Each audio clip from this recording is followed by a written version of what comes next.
So good morning, good afternoon, and good evening to all the participants who are joining us. Today's session is a very special session because in this session, we have the Café Scientifique, which we've been organizing a lot of events every month with people of different eminent industry, people discussing on different areas. And this event is special because we have the Cafè Artistique also joining with us for this session. The Cafè Artistique is an initiative from our partnering institution, which is our own institution, which we have in Hamburg. We have this idea to put across the Café Scientifique and the Café Artistique together, and thereby we have with us Mr. Andreas Richter and Ms. Kimberly Ewton for this session. We wanted to bring in this as a kind of a panel discussion because the idea was that we discuss two concepts together. One is arts and music and strategy. So this was the idea to have Mr. Ewton as well, who's the head of arts with the Café Artistique program, and at the same time with the BSBI's art school in Hamburg. So I would just give a brief introduction of Mr. Andreas Richter, who's joined us. Mr. Andreas Richter was born in 1960 and studied musicology and music education, majoring in piano as well as philosophy and Protestant theology in Freiburg and Berlin. After the second state examination, he worked as a music teacher as well as a journalist and dramaturg at the Deutsche Oper Berlin. Since 1990, Andreas Richter has moderated family concerts with orchestras throughout Germany. He is the author of the award-winning textbook Dreiklang in the Field of Music.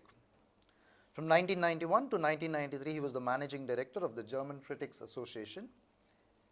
He was and is a member of numerous juries, including the German Critics Prize, the Federal Singing Competition, and the Steinway Piano Competition.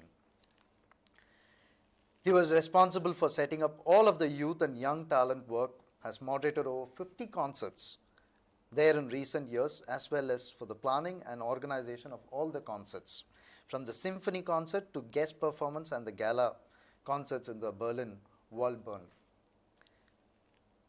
Between 2004 and 2007, Andreas Richter led the fortunes of the Deutsche Symphony Orchestra as orchestra director with great success. From 2003 to 2011, he was also a visiting professor at the University of the Arts in the newly founded master's program in cultural journalism. In addition, Andreas Richter is an honorary member of the European Cultural Parliament. At the beginning of March 2007, Andreas Richter took over as the artistic director of the Mahler Chamber of Orchestra. And since then, together with the orchestra board and principal conductor Daniel Harding, has had decisive influence on the development of the orchestra. In May 2009, under his leadership, it was possible to expand and professionalize the management structure of the MCO. Andreas Richter has succeeded in establishing the MCO as the world's leading chamber orchestra with tours to more than 25 countries in the last 5 years, with opera productions at festivals such as Aix-en-Provence, Wiener Festspiele, etc., and with a series of award-winning CD and DVD recordings.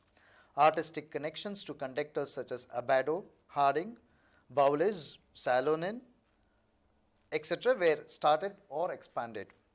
As essential basis for the work of the orchestra, which exists without subsidies, are the residences in Ferrara and North Rhine-Westphalia, as well as the Lucerne Festival. For the years 2011 to 2013, the orchestra received funding from the European Union combined with the title European Cultural Ambassador. In autumn 2013, Andreas Richter founded the company Andreas Richter Cultural Consulting, with a focus on consulting for cultural and media companies. This includes various orchestras from all over the Europe, artistic direction of the concerts of the Esterházy Kulturbetrieb, and also the development of classical music portal of the Berlin Tagesspiegel. Since autumn 2013, Andreas Richter has also been responsible for the forum of Zukunft within the Stiftung Zukunft Berlin. We welcome you for this session, and the idea is to have a panel discussion on music, arts and creativity, and at the same time interact with our student participants and other participants who are also joining us live from the YouTube and other channels of communication over there. So, Mr. Ewton, yes. Yeah, thanks for having you here. Yeah. And I, on my part, will of course introduce Kimberly Ewton. Thanks for being here today. I will keep it a bit shorter because we will talk about your journey to where you are, like in detail and with your own words. But Kimberly has been a creative in the creative industry for over 15 years. As starting off, I think, as a copywriter and then working her way up to creative director, has been heading a lot of very well-known international campaigns from various companies and agencies. Like the last ones are, for instance, for Miele, big ones, for Villeroy and Boch, just the latest ones, also award-winning. And yeah, she's been like in this field for a very long time, and not only being like responsible for copy and text, but also for strategy and the creative concept.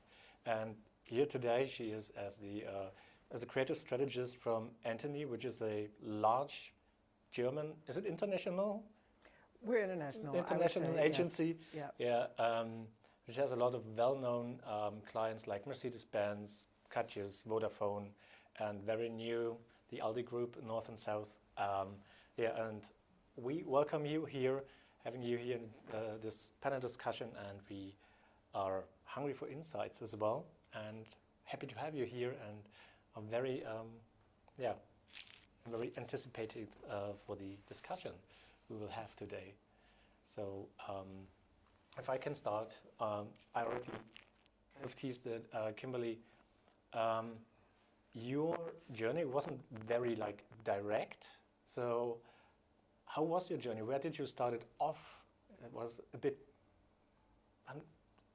not like normal, you would say, not writing, but possibly unconventional. I think it's so interesting when people ask me about my biography and I tell them how I got from where I started to where I am now. And I personally think it's a little bit random and a little bit patchwork. But if I look back at what I did, I basically just followed my interests. I always did that thing that I was most interested in. And if we go back to my days as a young college student, that might be interesting since we have some college students in the audience today virtually. I feel like there are two sort of camps of people when they start college. I feel like there's one group of people who say, okay, I want to have a particular job in the future, therefore I will study this subject. And then you have other people who say, I'm passionate about a particular thing, I'm going to study that thing, and at some point I'm sure I'll figure out a way to contribute to society or to the economy and in some way be able to pay my rent. And I think I was a bit of a combination of both, because what I did, I was simply interested in the German language, so I studied German.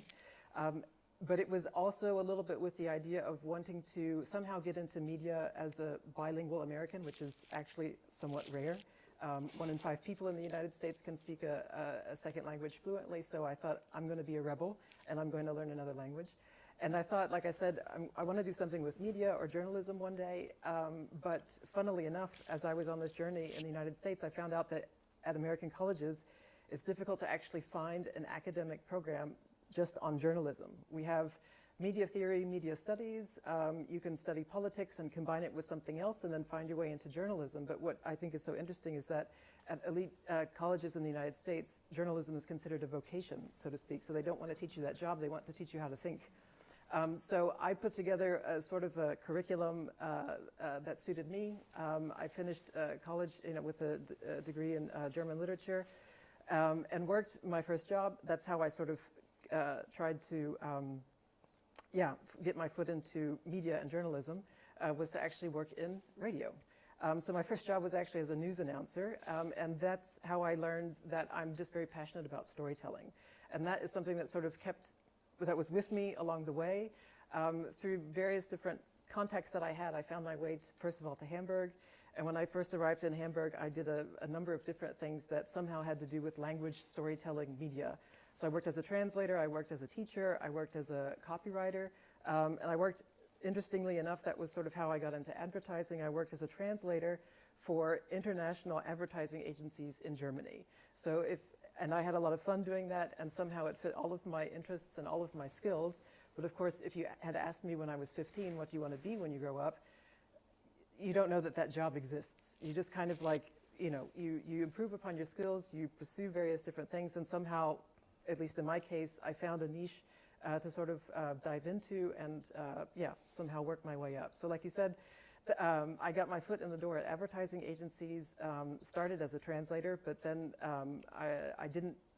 I basically moved up when they realized that that I could do more than translate. I could actually write original copy, could come up with ideas, worked as a copywriter, senior copywriter.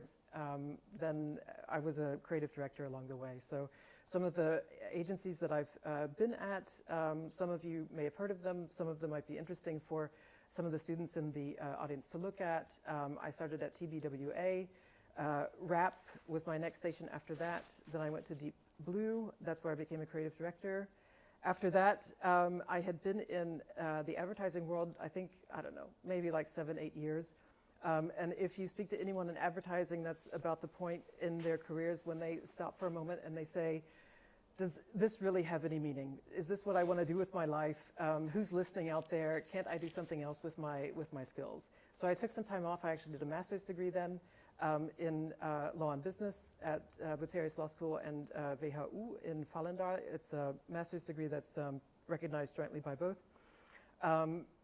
Did a master's degree focusing on marketing. Basically, I looked at luxury brands and their positioning in social media because I realized at that point very little was happening and I was wondering why that's the situation. So since then, that was 2013 when I did my master's, a lot has happened since then. Brands have leapfrogged really into the future and started learning really how to be a little bit more decentralized in their thinking as opposed to thinking from their ivory tower and saying, this is what we are. You must aspire to be a part of our target group. So that's one topic that I dealt with then, and I deal with luxury brands in the digital space today as well. But after I did my master's, I went back into advertising. I realized that it did have meaning, it did have a purpose, and I did miss it a little bit. So I went back into advertising, went to the agency known as Select. That's where we met. That's where I had the honor to pull you into the agency where we worked together for 3 years. I was there for 6 years working as a creative director, and there I really experienced an interesting evolution at that agency and also in the market at the same time, where we went from a very sort of like top-down waterfall principle of communication, basically saying, this is what we are. You should believe in us. Buy us, and you will be cool. To something that was then much more consumer-driven, much more data-driven, and I think that was the big change. We went from sort of being mono-channel, to be honest, when I first started there, into being able to offer our clients a multi-channel experience. And that's where things get complicated, but also very fun. And like I said, that's where I was for 6 years as a creative director. And then just recently, at the end of last year, the end of Q3 last year, I switched to the agency Antony here in Berlin. And yes, we are an international agency, and that's an environment that I really enjoy working in, where you can hear different languages being spoken in the hallway. Our clients are from various different markets. English is the language that we speak most of the time. And we do global brand-defining campaigns, but we also work together with individual markets, help them reach their KPIs as well, because sometimes in the markets, the KPIs and their goals in advertising are different from what headquarters might want to achieve long-term according to their brand vision. Thank you. Thank you. I think that's been wonderful indeed. I have wanted to know a little bit on a few things that you worked in. Indeed, Deep Blue was one of that I intended to ask you. But before that, indeed, before I would like to also hear from Andreas Richter.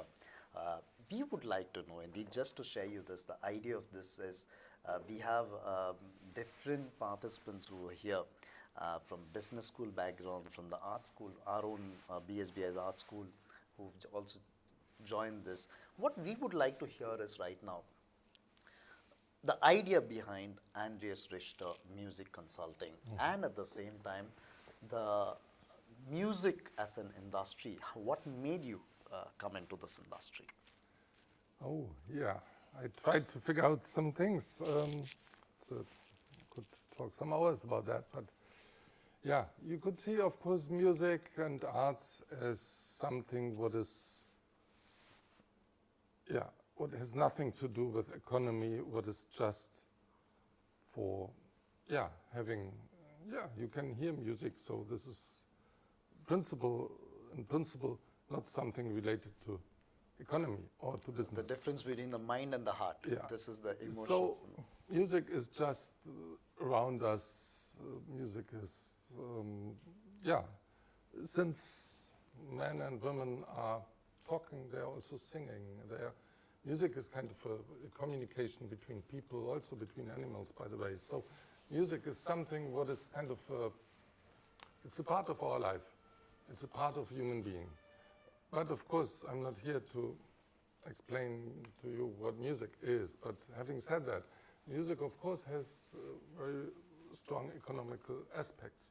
It's not the music itself, but it is how to create performances of music, how to create orchestras, how to create institutions, how they work. And of course, all this costs money, and this money has to come from somewhere. So we talk about music business, we talk about music industry, we talk about arts industry in general. And so my position is, of course, a very small part of this whole world of arts business. I'm specialized on music, and not only on music, but on orchestras, on ensembles. So I'm not working for individual artists. And that's because you told already a bit my biography. My experience was mainly, I was director of 2 different world-class orchestras. And after finishing that, so I was simply asked by people, by like conductors, like managers and so on, could you help me with this? Could you look at that? And could you give me some advice? And so then I thought I need a legal body for that. And after a while, I wasn't alone. So now I have a company with 8 people working for me. And it's very specialized. And there are not many companies like that. It's a mixture of an agency and a consulting company in a way. Agency means, of course, we represent orchestras and ensembles. We sell them to promoters, to concert halls, to festivals, and so on. So we build tours for orchestras, and that means we are in the middle of the orchestra, the artist, and the promoters who are promoting concerts, selling tickets, and so on. But also, at the same time, it is very necessary because we are between the artist and the people who try to make money out of that, to give good advice, which kind of programs, what is the artistic profile we want to bring out, and so on. So there are, I think, some similarities to what you do, maybe with a bit different purpose, but even we have always these 2 lines of purposes. One is, of course, making good music, enjoy the people, giving them, at some point fun, but also it's about emotions at the end. But there's the strong economical side. So an orchestra costs money because people has to be paid for the playing music, so they have to get fees. It costs money to bring them to another city, so we have travel costs, we have accommodation. We have a lot of different costs to cover. So therefore, we sell the orchestra to a promoter, we negotiate, we do budgets. And at the end, there is a concert, where also, which has a strong economical side as well. because promoters are selling tickets, they need income to promote this concert, to pay the artist. Yeah, so it's an interesting mixture between these two worlds. Of course, we have a very idealistic vision or aim, because at the end, it's about the music in the concert, or on a CD, or on the internet, or wherever you can listen to it. But to make it happen, it needs a lot of business tools. So the vision is very cultural and very educational, but then there is the harsh truth of money.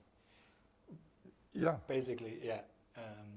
And what I was just thinking about when Kimberly talked about her biography, there was one word, storytelling. Yeah. Is this something you kind of experience as well when you promote like orchestras or ensembles? Is this something you kind of stumble upon as well, that it's important to tell a story with this music or this ensemble, or I don't know if it's a tour?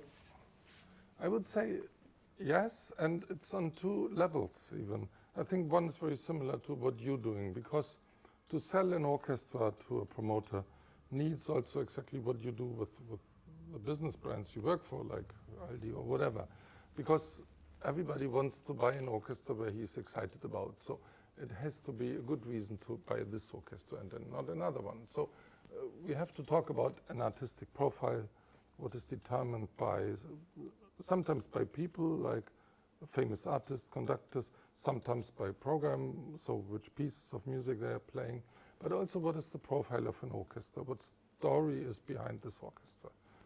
So this is the one level, and the other level is, of course, what you maybe meant is the music itself is telling us a lot of stories, but not with words, but with music. So it's like pictures are probably telling us stories about human being, not in words, but it has to do with emotions, with colors, with everything.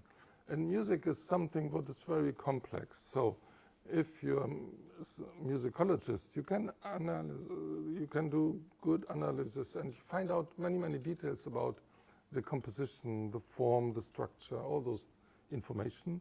Also a lot of historical information, but you could also just sit, relax, listen, and just feel what you hear. So many options how to listen to music, and it's not fixed by anybody. So I'm sure if 2,000 people are going in the Philharmonie in Berlin, there are 2,000 different stories happening this evening. And some have some similarities, but some are totally different. And it depends totally on your preoccupations, it depends on your history, on your background. Experience, all that. So, and of course, you build a big community of those 2,000 people, but then you go home and maybe you talk to somebody about it or not. And then it is, it ends kind of with your individual story. So storytelling, I would say it's on these two levels. What is very interesting, of course.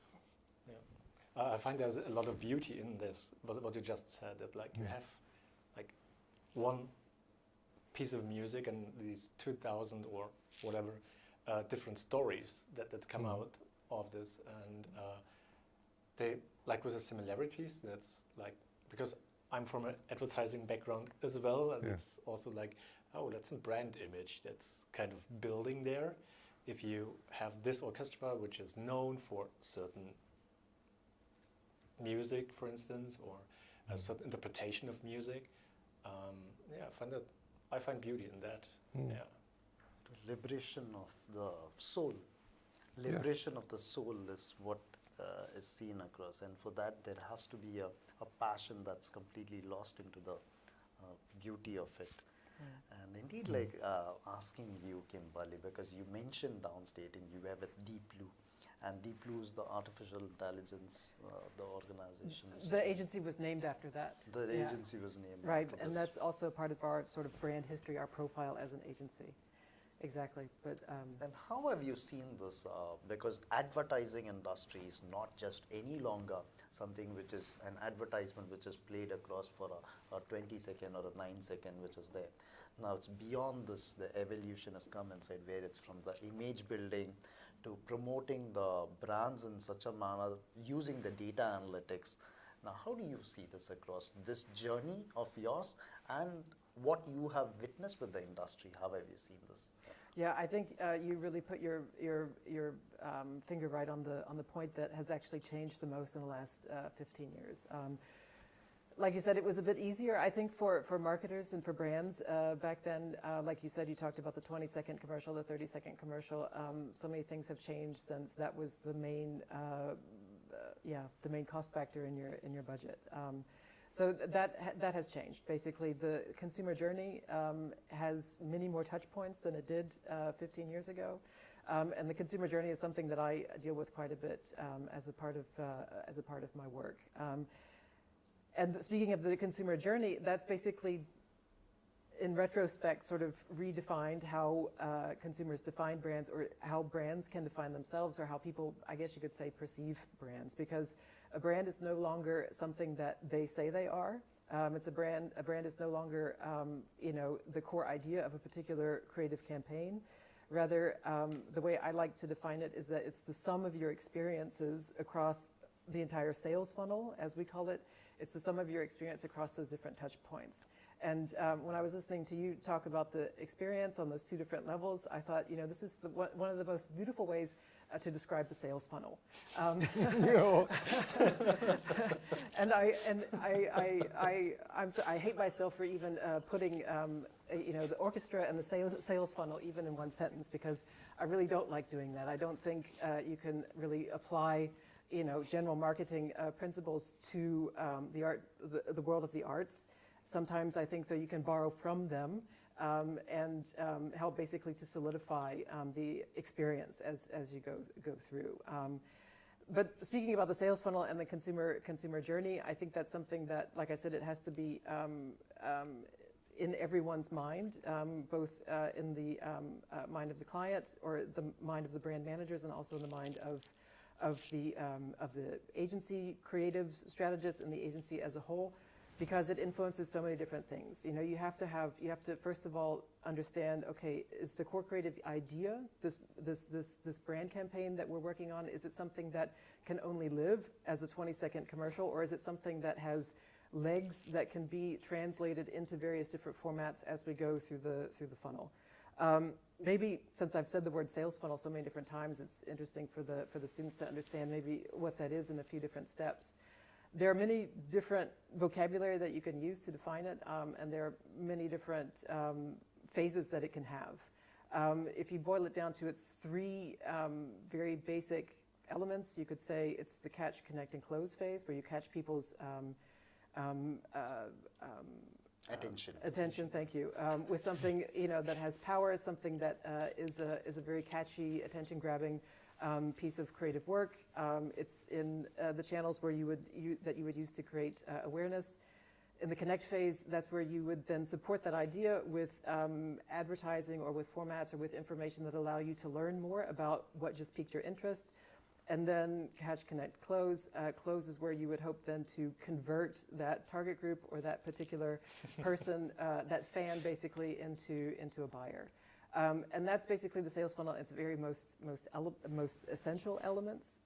Another way that I like to explain it is with slightly different vocabulary, where we call those steps know, want, get. And these are the three funnels, the three phases of the funnel that we focus on as a creative agency before it gets into CRM, which is customer retention management, or into performance, which we do a little bit as well at our creative agency. But you can extend that funnel from know, want, get to use and love.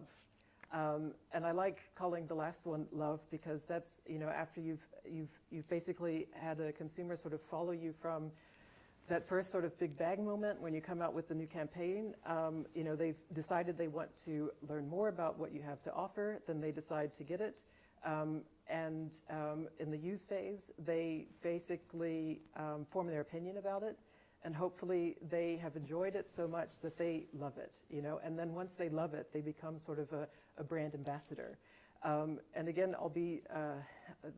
this is possibly a little bit controversial, but I'll link it back then to your world, and that is that I'm sure your goal, and I'm sure what happens really at the end of every performance is that people are so moved that they actually really love what they just experienced, and that after that, like you were saying, they share their experiences with other people, and then they become ambassadors. And you want that basically to go forth and go forward in order to sort of like multiply that awareness to then, reach more people and have them, come back to you. So that funnel then at the end becomes then a cycle. And that is basically something that I think has been happening to a certain extent, ever since the first brand model was created at it was the end of the 19th century when the AIDA model was in marketing was basically developed and coined by that term. But with the age of digitalization, it's become much more transparent. Targeting is, I wouldn't say it's become easier, but it's become more possible. I mean, you can find all sorts of different audiences out there, and you can target very directly if you want to, and if you have the budget. It's also obviously a question of budget. And the other thing is that with the age of digitalization, everything has become measurable. So that's something that is a huge opportunity. Not everyone is able to harness that opportunity in equal measure. Again, for budget reasons, and also because you need experts to really help you with that. We've had Google advertising for how many years now? 15, maybe 20 years now, but there still are not 2008. enough. 2008, okay, all right, long enough for people to understand that that's a huge opportunity. But put an ad out there and try to find a Google advertiser. Somebody who really understands SEA, search engine advertising, somebody who can really understand Google Analytics. And connect, the Google Pixels, with the events in the dashboard, so that you can really understand what's happening in your digital space. The same as with, Facebook and Instagram advertisers, and the list goes on. So students out there, in addition to listening to your professors, also think about doing some tutorials along the side. I mean, there are a lot of different sort of, like online tutorials that you can do, that I think might have a space in the academic world, but at the end of the day, it's also somehow it's an ever-changing vocation, so that I don't even know if I would put the pressure on the academic world to always, have to sort of, teach this new, craft is what it is. I think you need to first learn how to think like a marketer, think like a fundamentals, basically, and then apply them. Right, exactly. You have to think, you have to understand the fundamentals, you have to think like a communications designer, or you have to think like a marketer, you have to think, like a scientist a little bit, but at the same time, it's so funny, whenever along the way, I'm always trying to upskill, because that's something that I think everyone has to do in this day and age in order to keep up. Whenever I upskill and I learn, I do an online course, something about the new Google dashboard, or, something else that has come up that, I should at least understand. We always start, or not we, but in the course, it always starts with the sales funnel and storytelling. And you always have to, and that's what I think is just so interesting, that my passion, for storytelling that I discovered that I have, 15, 20 years ago, whenever that was. I won't give an exact date. I don't mind if you know my age, that's fine. But storytelling, I think honestly, like no matter what happens in the next 5 years in advertising, in the economy, storytelling will always be at the heart of branding, marketing, and that's something that you have to do well if you're going to if you're going to even hope to penetrate the noise in the market. Peter, if I would like to ask you, Andreas, a question down, because like we had a discussion on storytelling and at the same time on advertising. Indeed, like what I would like to ask is, one of the things inside music that comes inside us, because in the industrial world, we generally state that there's usually a disruption that's happening inside. The disruption is usually that any new idea that comes inside changes across the whole way how that particular industry has been seen across.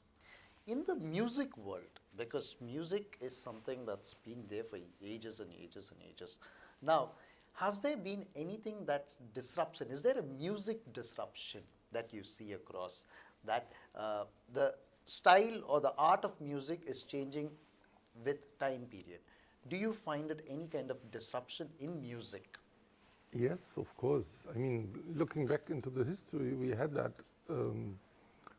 at many, many points, and we have it still, also now. I mean, historical styles of music changed a lot, so, and that has something to do with the aesthetics, with the society, also change of political systems. All the environment changes also had implications on the music.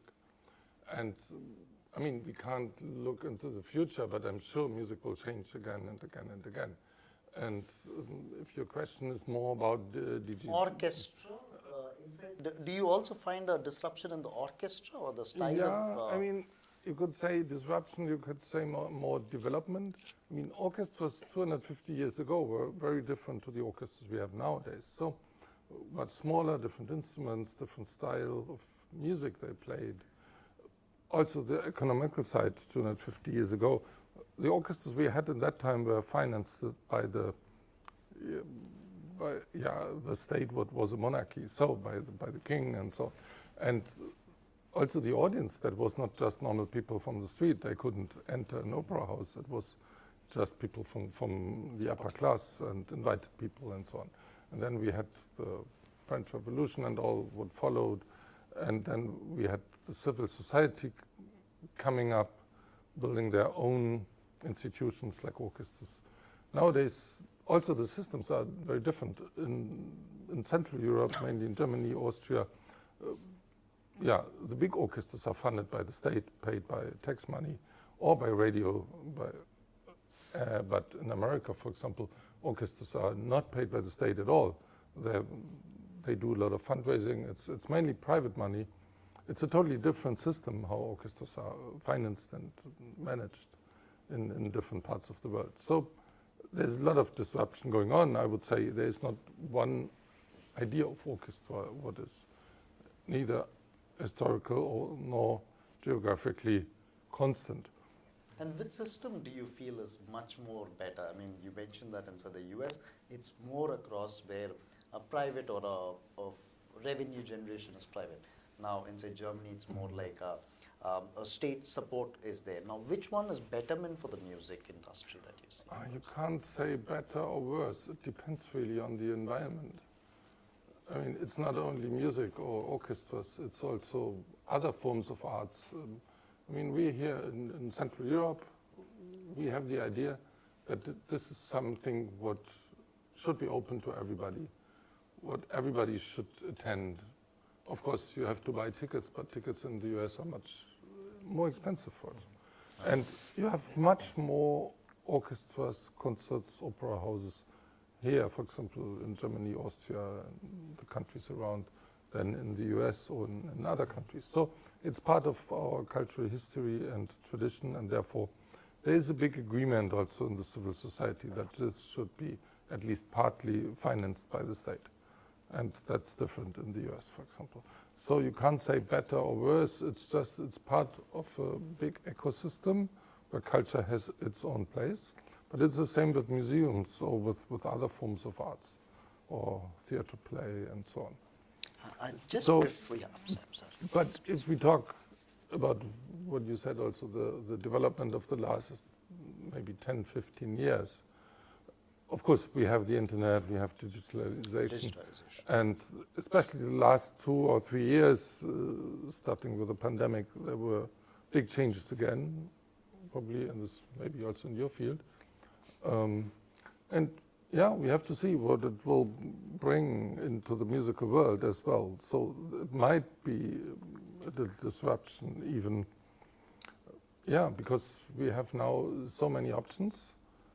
For example, to see concerts online. So do we have to go to a concert hall or do we see it online? Nowadays we have Netflix. Years before we had only ARD and ZDF. So you know what I mean. So there are big developments going on.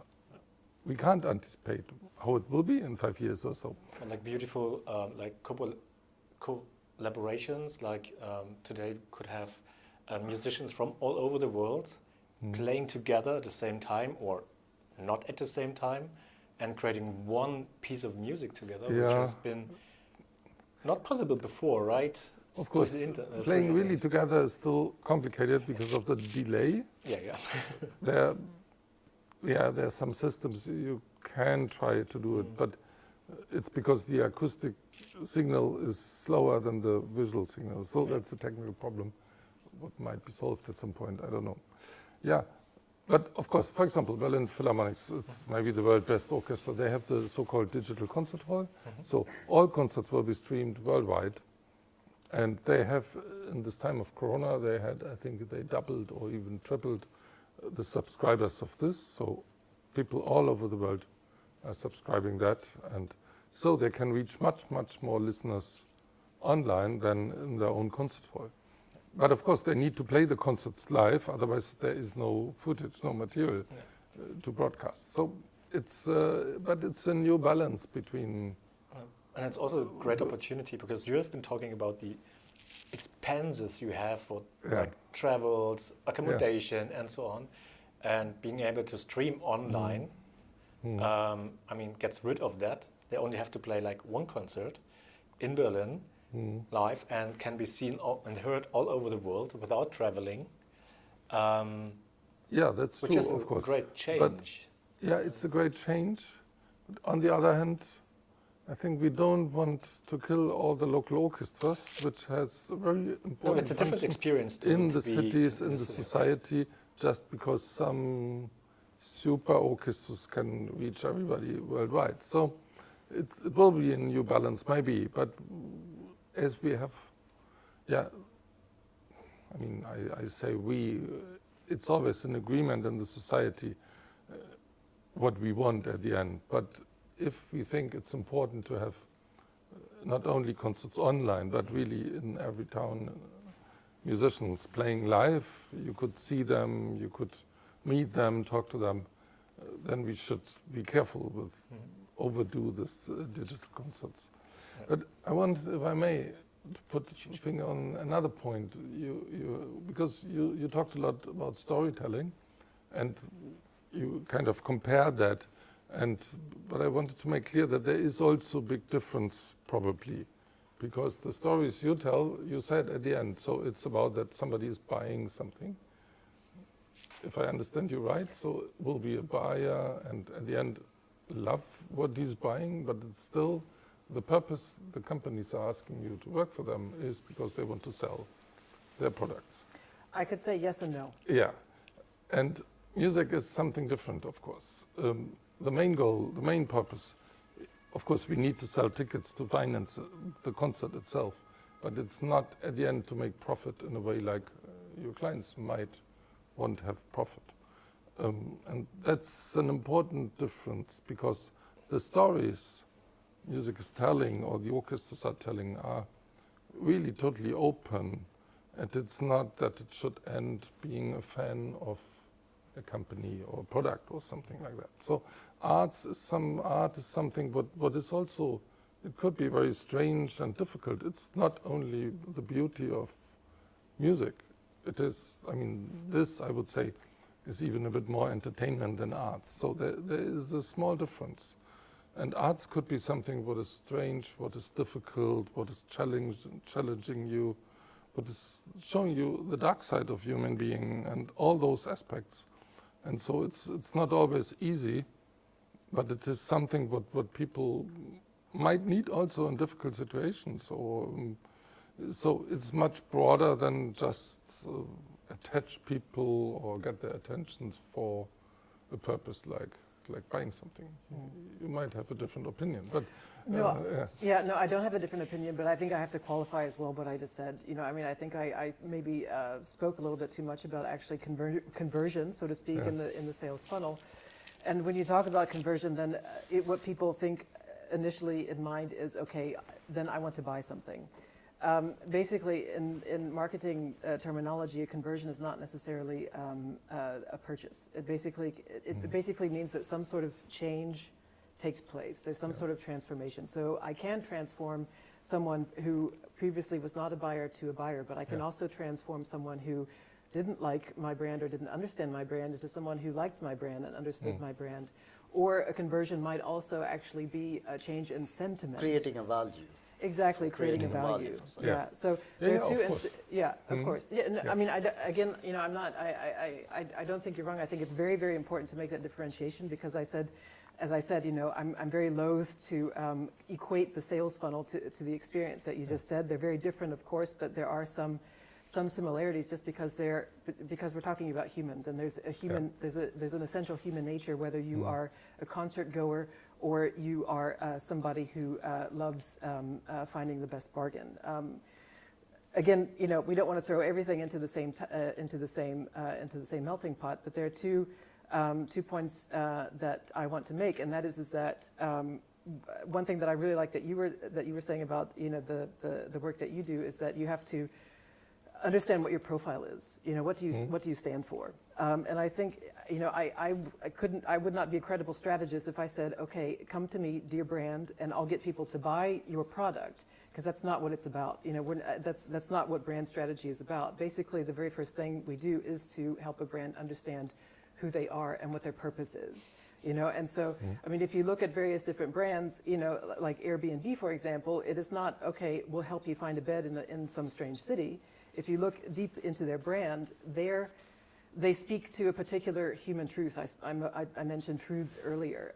And in order to have any sort of relevance in anyone's lives, you have to have some sort of purpose. And we'll stick with the example of Airbnb. You know, their brand purpose, if you know how they built their brand, they say they want to provide everyone with a sense of belonging, no matter where they are in the world, right? So that's something that's very high up on, you know, it's on the meta level of existence, basically, right? So you have to understand, you know, you know, whether you are no matter who you are. I mean, we can talk about the arts, we can talk about marketing, we can talk about, you know, human nature.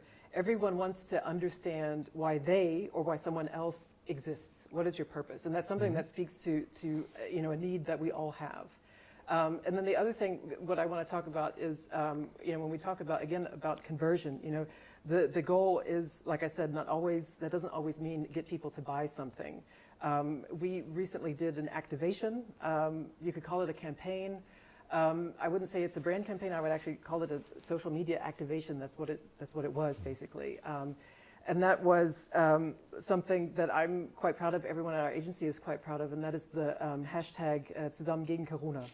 That was from our agency, and in German it's Zusammen gegen Corona, and in English you could translate that as Together Against Corona. So basically, what our goal was to do at that point, and it was also everyone who participated in it did it completely pro bono. Our agency spoke basically to everyone they knew in all of the industries, all of the brand managers, all the CMOs out there, and said, hey, we have this crazy idea. Do you want to join? And the idea was every brand out there changed their brand claim to include some form of the German word for to get vaccinated, which is impf or impfen oder sich impfen lassen, etc. Right? And so we got, at the beginning, about 25 brands on board. After about 48 hours, there were 100 brands on board. And then after a week, there were 1,000 brands on board in all sorts of industries. And we had competitors even working together. And media outlets provided media space in kind, so without without anyone having to pay for anything. And basically, the brands that participated, they changed their social media profiles for about a week or so. And there, the goal was not to, you know, we couldn't. Basically, the goal there was not to get people to go out and get vaccinated, because we don't have any control over that, and that's not always what a campaign or an activation should do. Our goal was to reframe the conversation and reframe it in a way that was direly needed at that moment, because people were talking about this topic, and it was just very, very rational. Everyone kept saying, the government kept saying, okay, in order to get out of the pandemic, we need a majority of the population to get vaccinated, blah, blah, blah. So lots of arguments, lots of very rational things. And so what we did, we said, okay, let's just have fun with it. Let's change the tonality around this topic. And basically just, you know, everyone is jaded right now. Nobody wants to talk about it. And when you talk about it, you basically get into unpleasant conversations where you might not expect it. So that is also a form of conversion, basically changing the sentiment. And that's something that we were able to do, and we also were able to measure that as well. So there are more heart emojis now in the internet in connection with the word vaccination, and that That's how is it's a been conversion. measured in That's a heart. conversion that we're proud of. Yeah. It's been measured in hard emojis, basically. Yeah. Exactly. Indeed, I think we have some questions coming Oh, from the great. students, and there are questions which are just coming down across. And you could ask the questions, and I'm just posting the questions. Inside. Mr. Ahmed Mohammed Saladin has asked a question. What COVID-19 impacts fall on orchestra business or music business or the music industry? And what are the key solutions? Because one of the things was that 2 years of pandemic, lockdowns, and this had really impacted most of the business, and especially when it comes to orchestra, where people had to come down, listen to the music.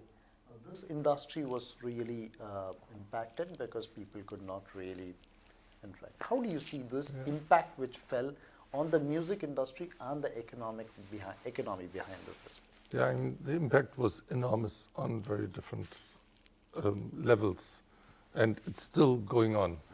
And there are many points people might not be aware. Starting with the musicians, maybe.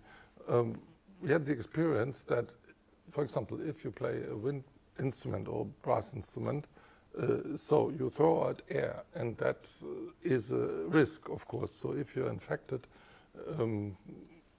because of spreading. Yeah, you spread it, and therefore most of the orchestra decided, or even the governments, that the distance between players has to be enlarged while they are playing. So, but of course, if you have a huge orchestra, there's not unlimited space on the stage of a concert hall.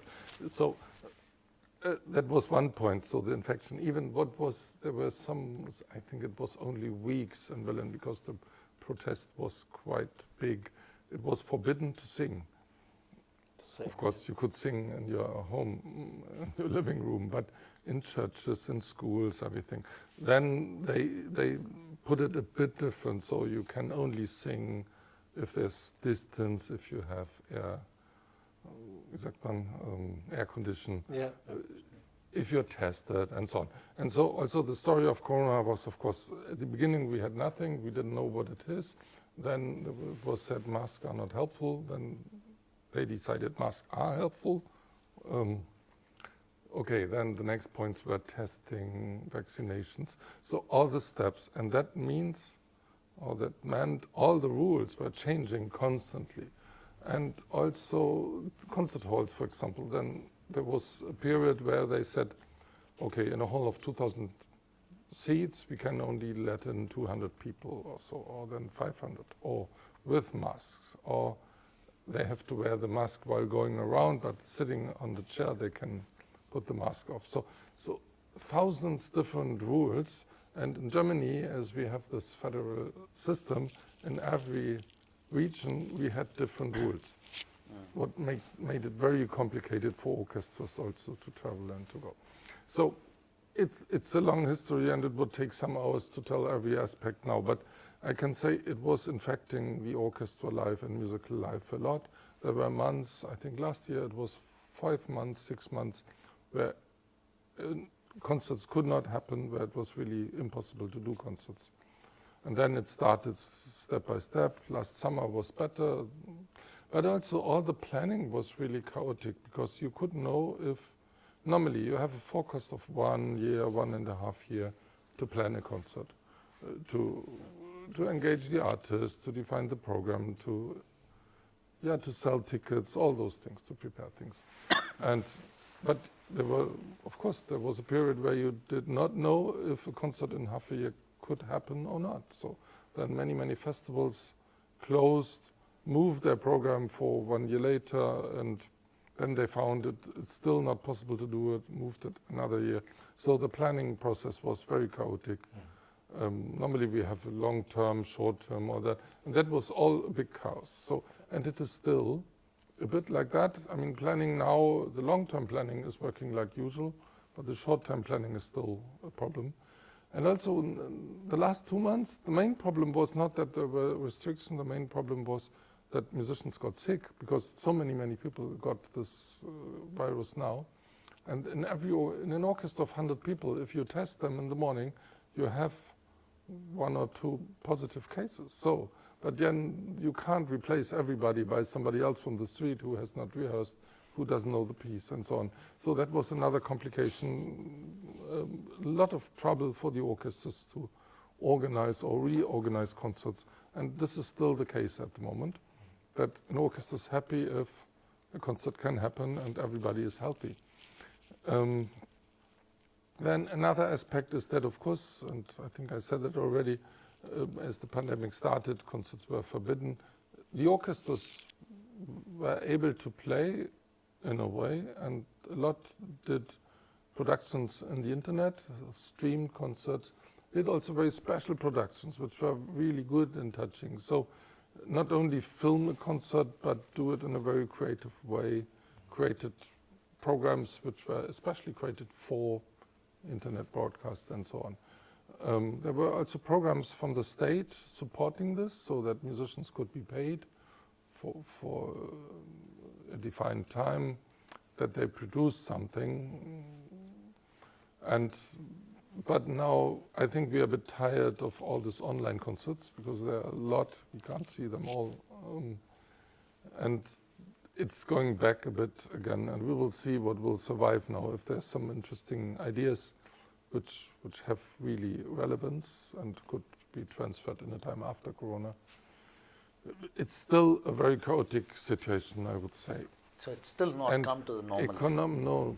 And economically, there were, of course, the state-funded orchestras, they could use this, what we tell Kurzarbeit in Germany, so musicians were paid by the state. So they were kind of healthy. Private orchestras, freelance musicians, it was a disaster for some. There were some programs from the state to support it. But I know also that musicians changed their profession and saying that it has no future and they had to look for other jobs and so on. So this is all still very chaotic. In the US it was a bit different because they fired all orchestras immediately. But now they recreated some. So it's a different mentality. Here they tried to keep everything what was possible on a low level and start working now a bit. I have an interesting question for Kimberly. Nana is asking you, what has been your deepest fear working on these successful campaigns? My deepest fear, I wasn't expecting a question like that. I have to think about it. Yeah, you know, I experience fear and anxiety every day at work, to be honest, because the stakes are often very high. Clients have very high expectations.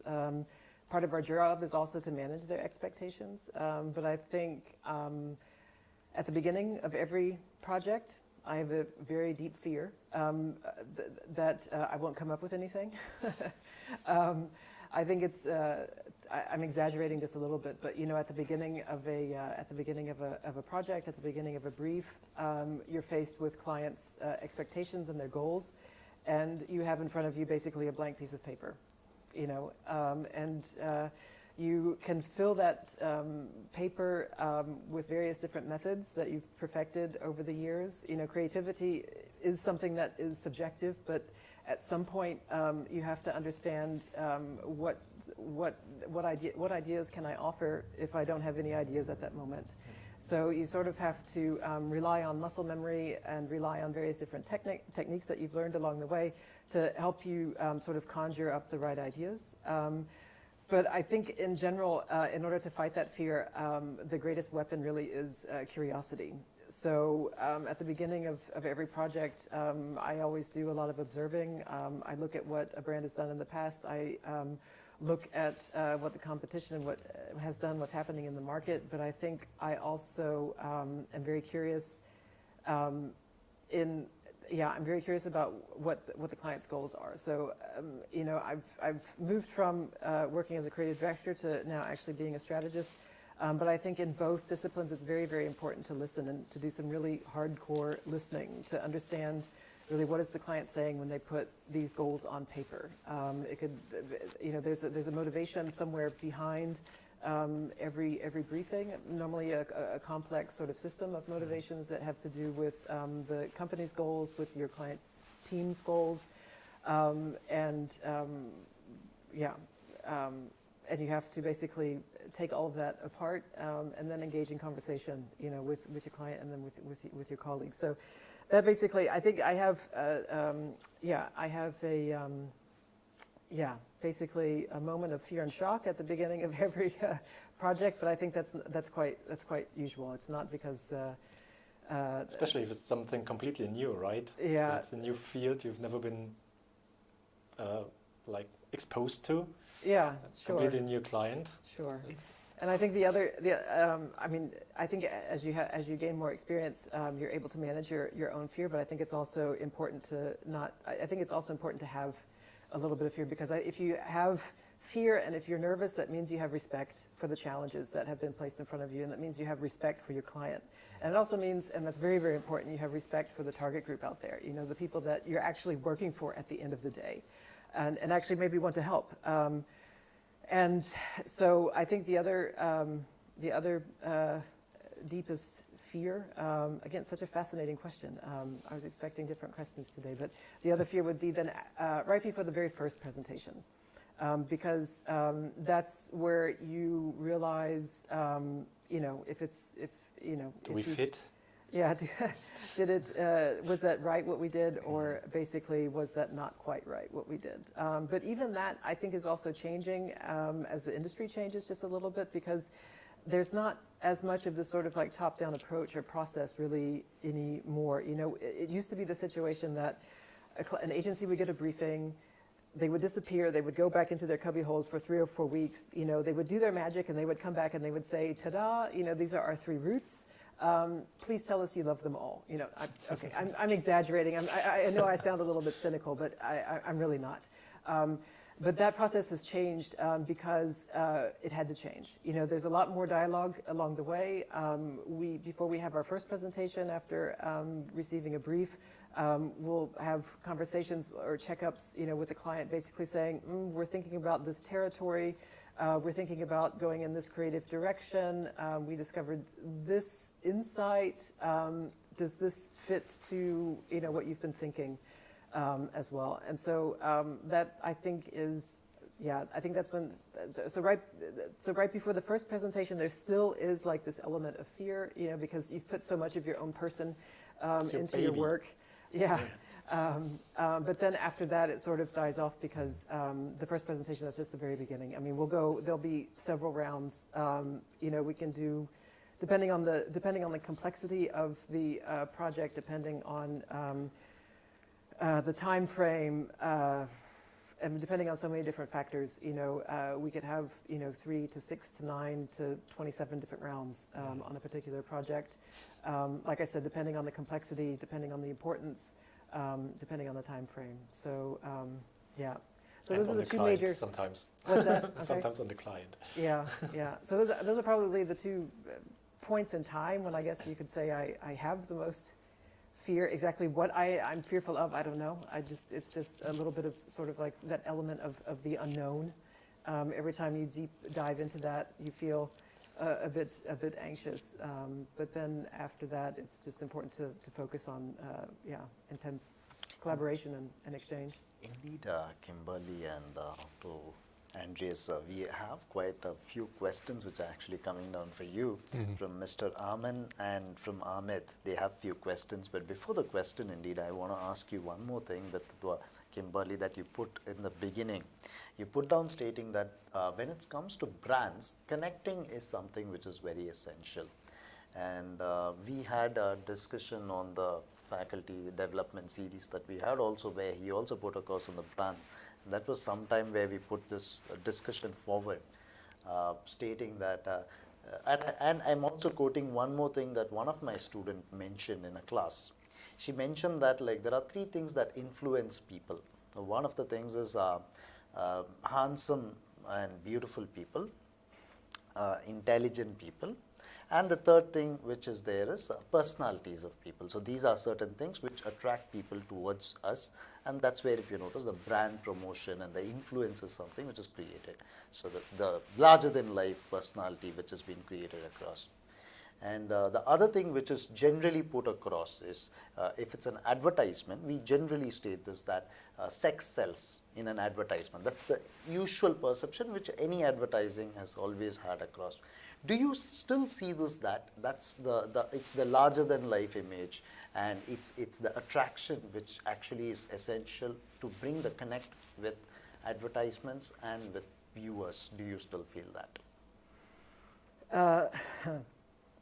Where do I start? I think it's interesting that this student, you said it was, who mentioned those three things. I wouldn't disagree with those things, but I would say that those that these 3 points, I think it's interesting the way she expressed them, but I think they come from something that's deeper, something that we all have within us, and we all have as humans, we have various different needs. But I think we all share a core human nature. And this has been studied and put into various different psychological models, and then marketing is basically taken from those psychological models.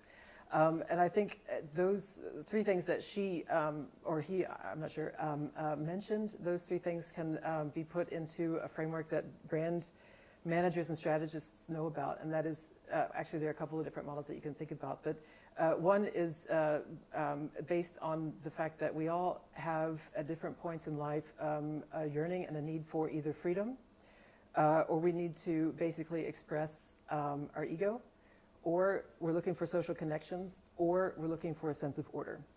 And those four basic needs are basically how Jung, the psychologist, later came up with the 12 different archetypes. Right? And so those archetypes, they describe, I mean, we as people, we have a various different blend of these different sort of archetypes, and brands are the same way. And if the brands are able, if a brand understands exactly what its personality is and is truly aligned with its own archetype, then you understand what that brand stands for, and then you can decide, I'll take it or I leave it, because it's an extension of my own personality, or it somehow is something that has relevance to my lifestyle. Sex sells is, you know, something that's fun to say. I think there's an element of truth to it somehow, somewhere, because, you know, when we have sex, we're able to procreate, and we all, as humans, we have this need to survive and continue the race. But I think, you know, at the same time, we're also more complex than that. And, you know, another psychologist also created a pyramid of basic needs, you know, where you go from physiological needs to safety. Maslow, right, yeah. I'm sure you guys know this very well. You know, you're from physiological needs to safety, to self-esteem, and then to self-actualization. You know, and you can decide and you can argue where sex is on that, on that pyramid of needs.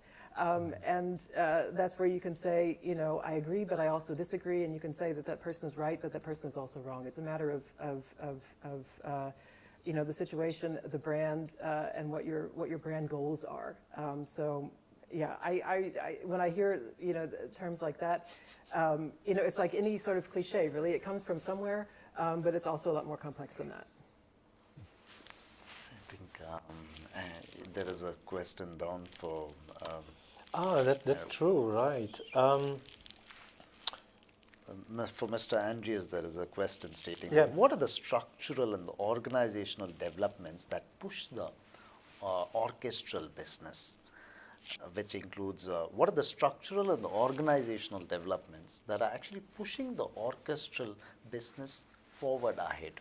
Mm-hmm. So, how would you like to address this? I mean, there are always challenges, like looking for better finances. Yeah, I mean, what I said before, not only due to Corona, but the technical developments. At the moment, digitization is a big matter in the orchestra scene. So, and we see orchestras, working hard on, not only playing live concerts, but being present in the internet. And we don't know, maybe in 20 years, every orchestra will have this channel. And that's, at the moment, yeah, it's a big challenge also for the structures of the management. It has some technical implication, of course, budget, it costs something, and you can't expect to monitorize that automatically. Yeah, the same what we had looking backwards. There's an interesting development, I think, because if you would have asked, or people had asked people what they expect from an orchestra, especially if it's state funded. And 50 years ago, a majority of people would have said it's just the cultural heritage, is playing concerts of good music and so on. But I think since 25 years, there was a change in that perception. And you find now, like equal to that point, musical education. So people expect much, much more that orchestras, opera houses, cultural institutions feel responsible also for education. And musical education doesn't mean only children, pupil and school age and so on. It means nowadays people from every age. So we have this big and growing group, you might know that from your field, of course, very well, of people who are going to pension, being 60, 62, 65, whatever, but being relatively healthy until 80, 85. So this period where people have money and time is very attractive in a way. People can spend their money, they're free to decide what they want. And this is a big target group now also for musical education, for example. So this aspect of education means a lot, because that means cultural institutions need experts for that. It needs study offers for that, so that you could learn how to educate people. It needs infrastructure, it needs rooms, it needs capacity of musicians and so on. It needs maybe also online tools, material, all those things. So this is a challenge we had the last years. And it's even, for example, in England, as I know, public support for cultural institutions, it's much more linked to the fact that they do educational programs. So it's not the concert itself what is supported so much, it's more the educational part. And we could see here that this image changed a bit, and nowadays people expect that from institutions. The next step might be available in the internet, that concerts are streamed, and you could listen to a concert from home, not only if you're in the concert hall. We don't know how far that could go. But yeah, maybe these are some examples to answer this question. All right. One last question, and then I think we could, maybe? there are quite a couple of questions Yeah. on one side. Perhaps we can have a couple more and we Yeah. can just say. Like in your view, what's the difference between a corporate identity and a branding identity? Actually, you can probably answer that question better than I can, because it's a question. No, it's not just for a communication designer. Brand identity and corporate identity. A corporate identity, in my opinion, and there are different definitions for this, a corporate identity, in my opinion, includes the brand identity. If you consider the brand identity to consist of the visual appearance and the tonality and its positioning. The corporate identity, which I think you should also consider and also work on and consult on as a strategist or as a brand strategist or somebody who works in a company in marketing, you should also consider the corporate strategy, because the corporate strategy involves basically, in my opinion, all the facets of the corporation. So based on your brand positioning, what does that mean for employer branding? What does that mean for the values that I can and should embody as a manager or as someone who's just starting out as an apprentice, for example? What is the perception that I want the employees to have of the corporation and our goals, our vision, and where we want to go into the future? So employer branding, for me, is also a part of corporate identity. Also, I think corporate identity also has to do, in every sense of the term, with the company's values. So for me, it also includes integrity in the supply chain, for example. It also includes the corporate and social responsibility positioning. It also includes, how they treat their stakeholders. So it's basically, a corporate identity for me, really, it's basically, how do we define the various different parts of our corporation? How do we see it as a whole, as an organism? And I think that should definitely be in tune with your brand identity, because I think your brand identity can inform your corporate identity. Yeah. There is Nothing to add in this case. Indeed, there is Yeah. one more question which has Okay. come down from Mr. Aman, who has a question stating that brand archetypes still pertinent for branding and marketing, and is the scoring that we do across net promoting score remains the key metric for understanding the consumer experience, which means that data analytics that comes inside. How much is it really influential in understanding across the brands in this current period of time? So how do you see this? Yeah, I think that's a really interesting question, and I think there are two different ways to build a brand, to perceive a brand, to launch a brand, to rejuvenate a brand, and one is from a top-down perspective, and one is from sort of like a bottom-up perspective. And one, I guess you could say the top-down perspective is a little bit more introverted, I guess you could say, and the bottom-up is a little bit more extroverted, because that's where, the way I see it, you would look at data, you would look at the market, you would look at basically unanswered needs of consumers, and then you would say, okay, I'm going to create a service or a brand or a product within my existing brand portfolio to meet a particular need. So you can use that basically to inform how you act as a brand, but also as a brand, you can say, you know what, I am who I am. Just like an individual has that right to basically say, I am who I am. I stand for a particular thing. This is my myth, this is my legend, this is my background, and that's what I want to base my storytelling on. And you see a lot of brands actually doing a combination of both things. And I think the brands that have very strong brands have the freedom to basically experiment with different things, and also to be very, very open to the data that they're finding out there. So just one example, a brand that I've actually not had the chance to work on, but have researched quite a bit lately because they're doing some very interesting things, and that is basically Gucci. They belong to the Kering Group. The Kering Group is a very experimental holding when it comes to the luxury segment, very impressive actually. And Gucci, if you look at them, they have been unapologetic in embracing their house, their history, where they come from. They are what a former boss and mentor of ours might call an Uber brand, because they are just so established in our minds. They have, an immediate sort of perception that comes up in your mind as soon as I say that word, and they know that, and they also know at the same time the world is changing. So among all of the luxury brands, that's a brand that, for example, is being super, super experimental, and they're diving headfirst into Web 3.0, for example, right? So we didn't get into this, and it would be a talk for another day for about 5 hours if we got into the metaverse, NFTs, blockchain technology, and how that's shaping brands.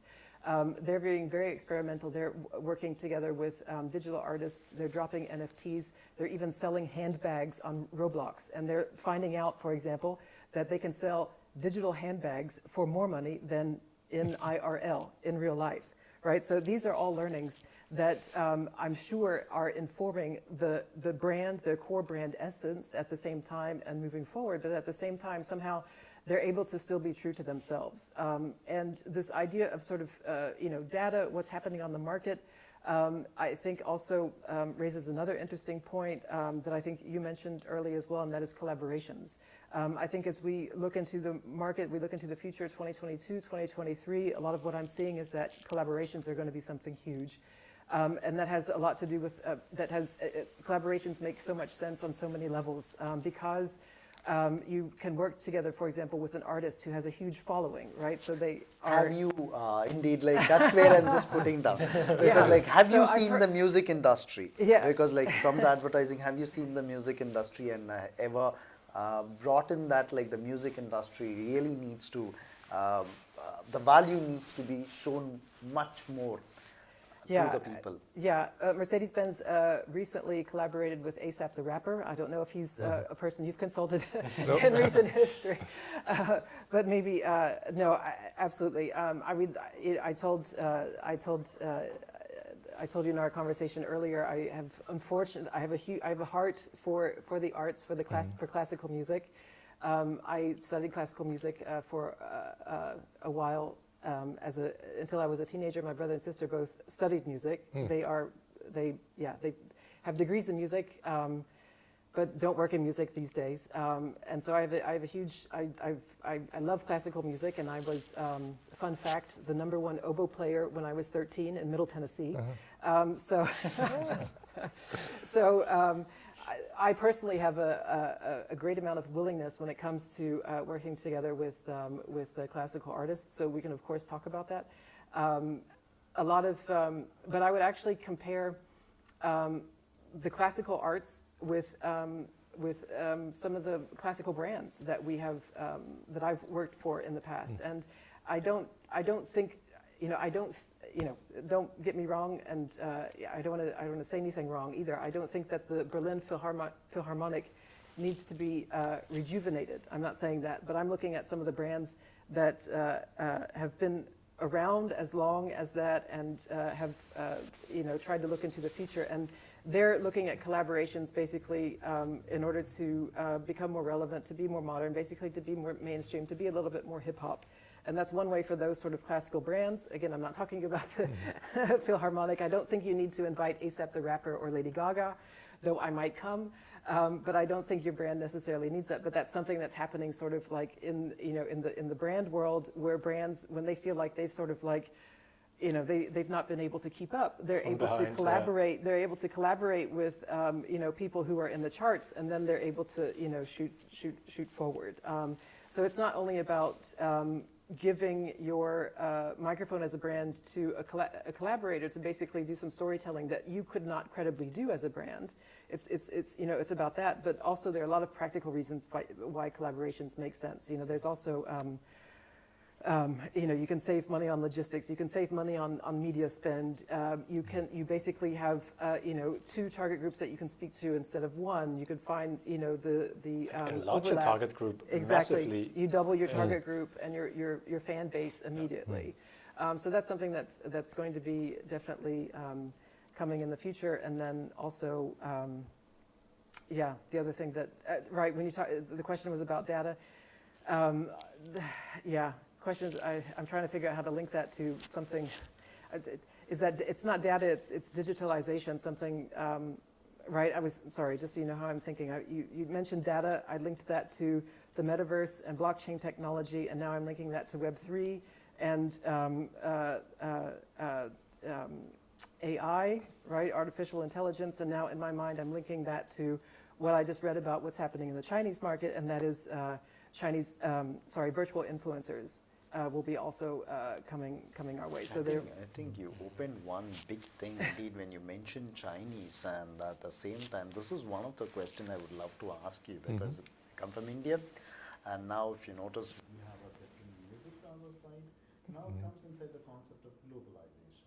Yep. This is one thing that we have to touch upon, because the thing that comes inside is the Eastern music and the Western music. Now comes inside the world where digitization, which we've been talking about. Now, do you see a blend which has happened down where, because if you notice, majority arts has actually got blended, the Eastern art, the Western art, and the modern art.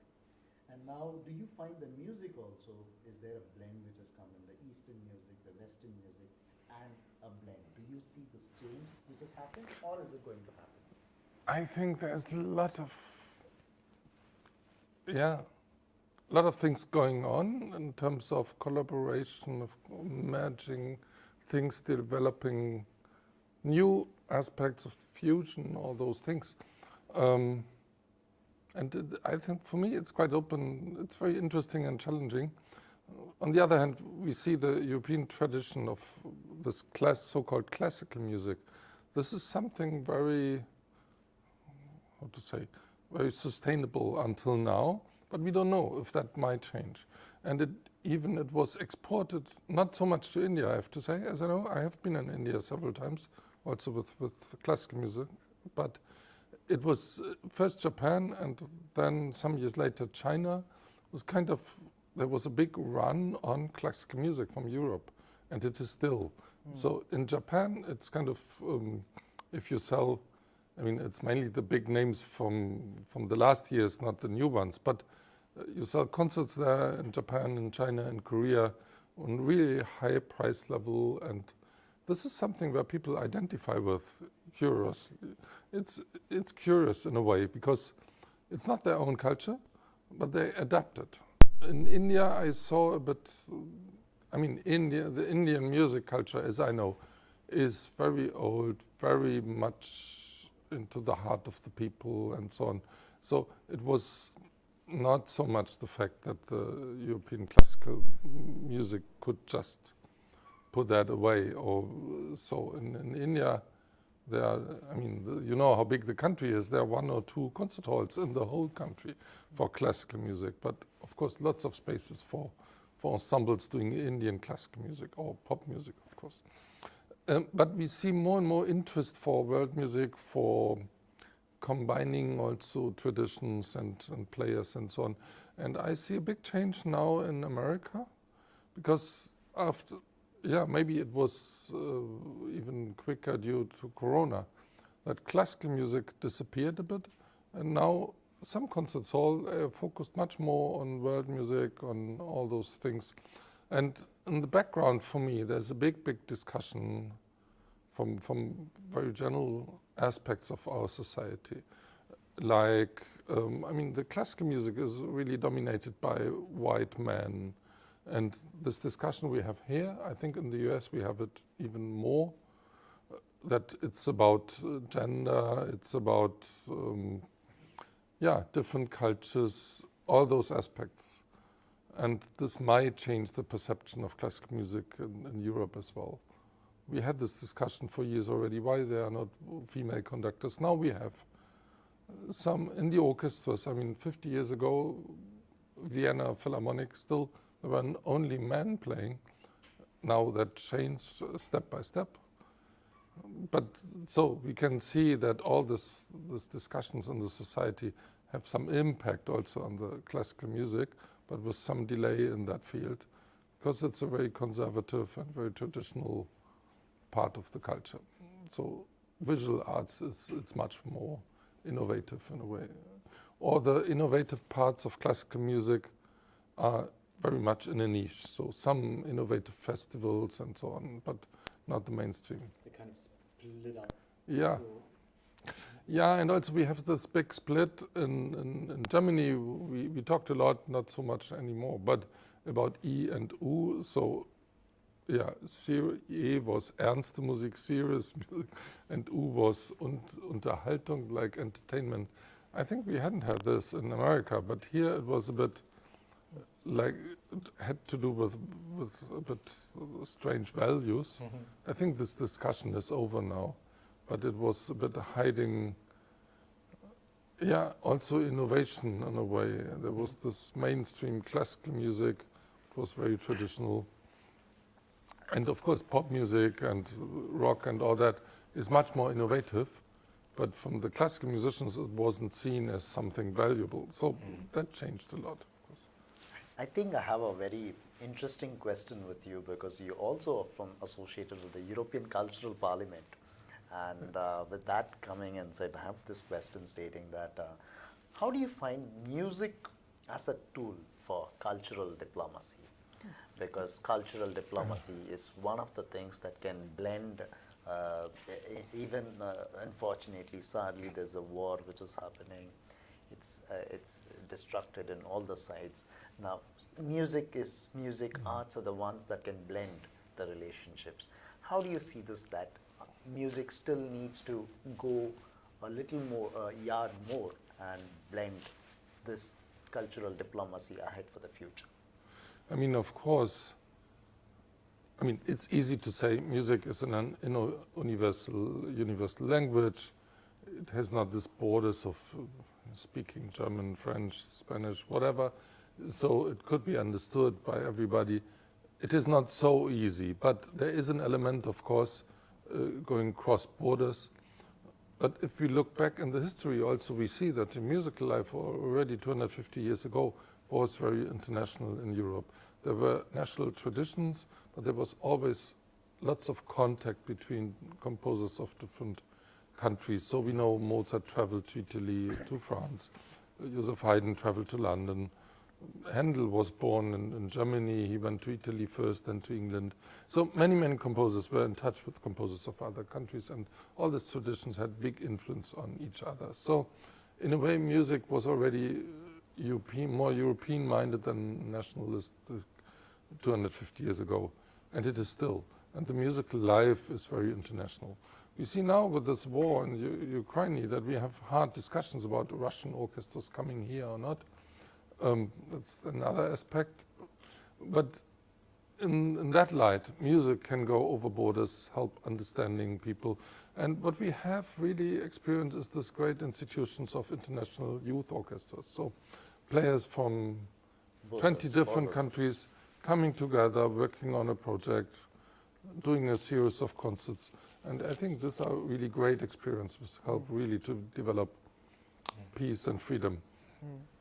But of course, we could also say that stating it's a universal language, we don't know and we can't control what everybody really understands if he's listening or she to a piece of music. So that is open in a way, and everybody, as we said at the beginning, everybody fuzzy language has his own story at the end of a concert.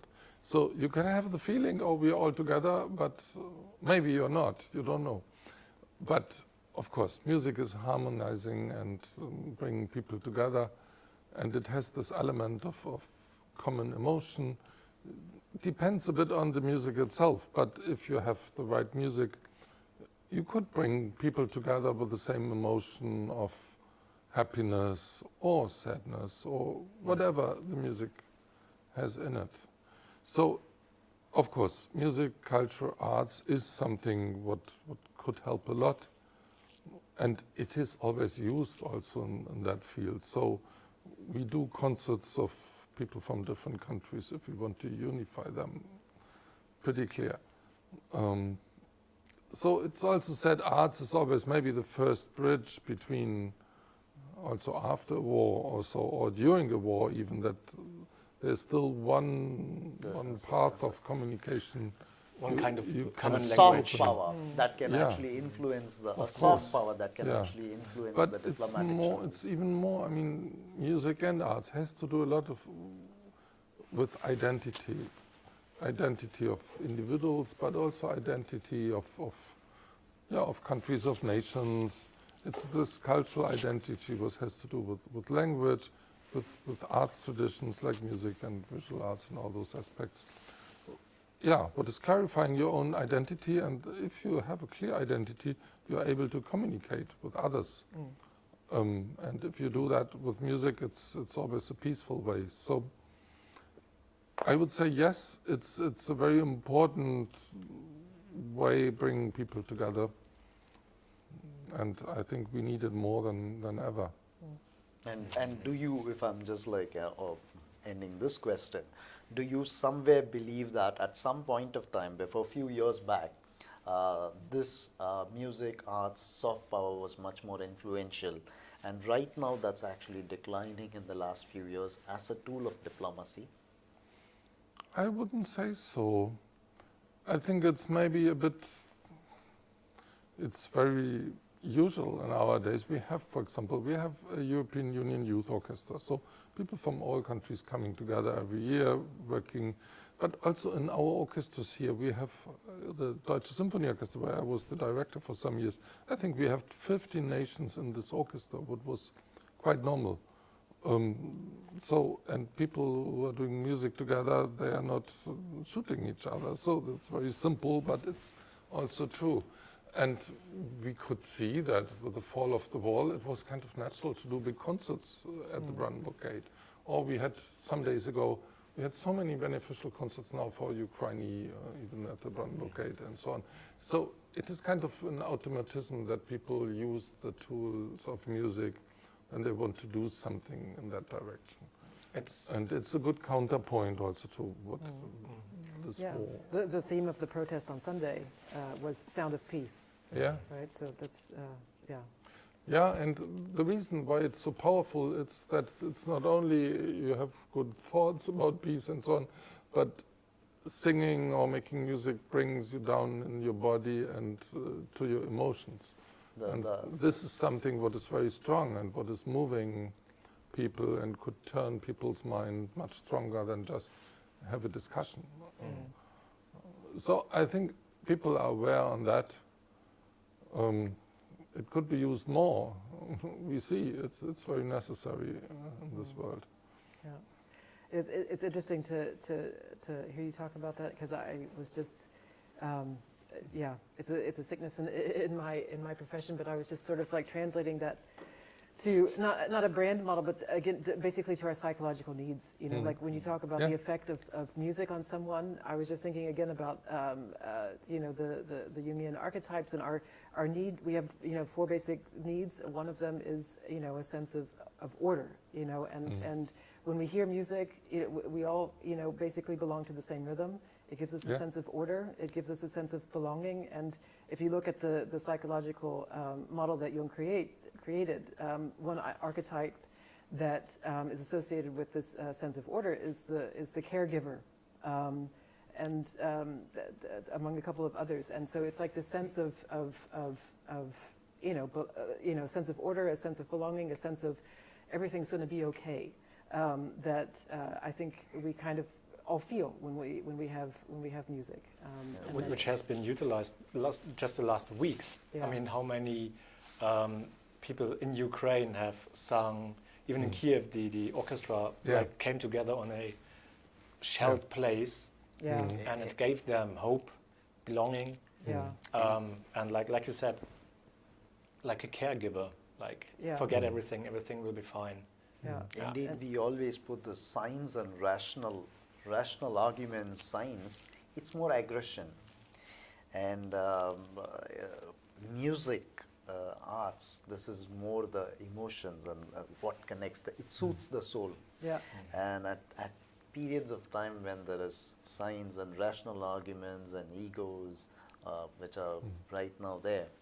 And this is one of the times that where music and arts can blend, and it can make everybody to stand and think from emotional point of view, rather than everything from the justification of an argument of something which is based on science and rational. Exactly. Science, psychology, human nature. I mean, even science goes back to human nature in some way, at some point. So I think it's been a wonderful discussion that we've been having indeed, and it's been a very continuing discussions which has been there. And if just to conclude the session, I think I need to mention this, stating that I should thank Mr. Andreas Richter and Ms.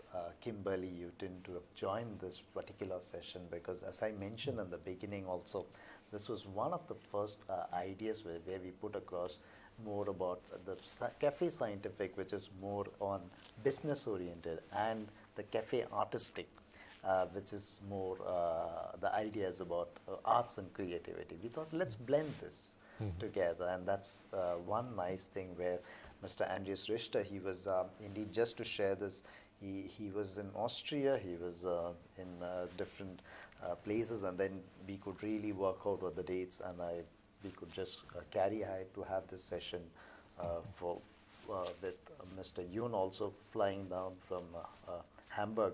And I should also thank Ms. Kimberly, who also has agreed down for the session, especially because you also you flew down from Hamburg to join us for this particular session, for making this interactive panel discussion. So this is something that I would love to share. And I would ask Jon also to share across his idea of blending this this particular session down. So I can kind of join you in this. I really like that. that we had two different guests from two different backgrounds and like initiated this discussion, which was multifaceted in that way, not just very one-sided, multifaceted. And I like caught myself in being just in awe listening to both of you. And I hope like our viewers enjoyed this as well. And I'm looking forward to like have this kind of joined cafes again, and maybe we will meet again as well in one of these formats if you want so. Yeah, and can just say a big thank you to you and everyone also behind the cameras who's been working for this. Yes, I should. Yeah, and it's been a great discussion, I think. And I should also thank the participants who were here indeed from different schools who were here. We have the Berlin School of Business Innovation in Berlin, and we also have the art school from Hamburg, the students there, and our other sister concerns which are there, the associated schools which are there. We have the BSBI in Athens and in Paris as well. We have students here, participants. I should first thank the student participants and other participants who joined for this. And I thank you for the session that you're following up on YouTube. I should thank the students who are from the Concordia University, Chicago, and the UCA, London, and also from the UniNetino participating students who are here. So we end the session. We thank the panelists who have joined this, Mr. Andreas Richter and Ms. Kimberly once again, and to Mr. Ewton to have joined for this program indeed. Thank you so much. Thank you. Thank you. Thank you for the invitation. Thank you a lot. Thank you very Thank much. you, everyone.